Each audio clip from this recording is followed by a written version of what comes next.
off! Get off my damn boat!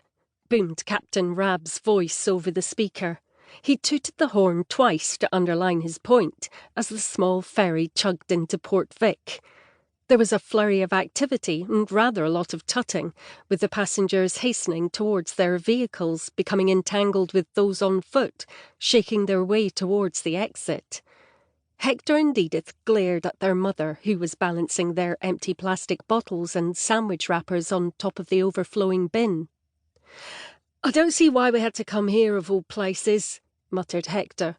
"All it does is bloody rain. Why couldn't we stay with Dad?"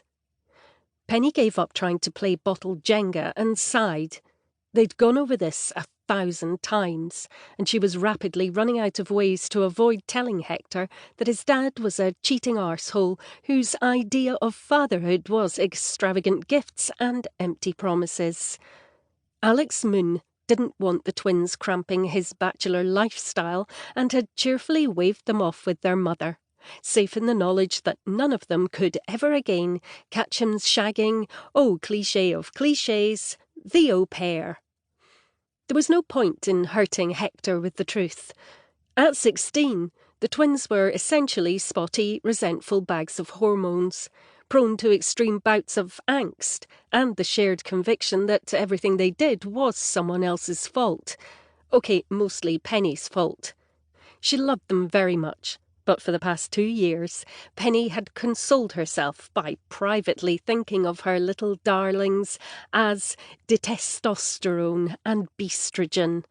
She really ought to stop thinking like that before she accidentally said it out loud within earshot of the twins. There was a near miss recently when, still seething after an argument with Edith, she'd left a voicemail on the school answering machine saying that Bestrogen Moon would be late because she was getting her fangs checked. This was followed up a few minutes later with a second message pleading temporary insanity and "Please, please, don't tell her I called her that." Then a third message, "Sorry, me again.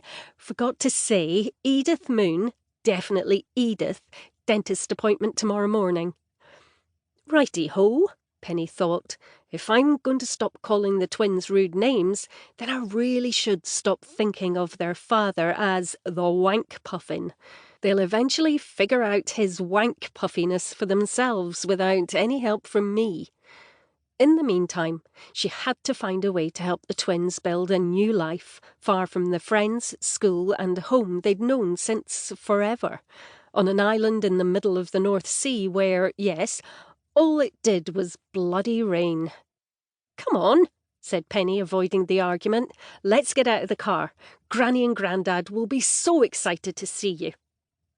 20 minutes later, they were trundling through the centre of Port Vic, the suspension of Penny's battered old Renault rendered dangerously low under the weight of their worldly goods.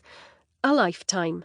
3 lifetimes of possessions strapped to the roof and squashed into every conceivable space. It seemed strange, thought Penny, to be coming back to live in the place that she couldn't wait to put behind her 23 years ago. Not much had changed, though. Nothing ever really changed on the island. "Oh, look!" she cried, trying to push some enthusiasm into her voice. "There's the church hall where we used to go to discos. I had my first kiss there when I was 14. No response from the back. She glanced in the rear-view mirror and saw that Hector and Edith were wired for sound and oblivious to the world. Penny turned to the cage beside her, where 2 beady little eyes regarded her unblinking. "At least you're paying attention, Freddie. I promise when we get to Granny and Grandad's house we'll find you a safe place, away from that horrible cat." The little creature twitched his whiskers, as if to say, "I have no idea what you're talking about because I'm a bloomin' hamster, you big weirdo." As they passed her old school, Penny noted that the portable cabins they'd used as additional classrooms had finally been replaced with a shiny new building. At least the kids these days wouldn't have to freeze all winter and melt all summer. She recalled a particularly hot day when the sex education teacher, Murray Hancock, or if you were a pupil, Furry Mancock, used an overripe banana to demonstrate how to put on a condom.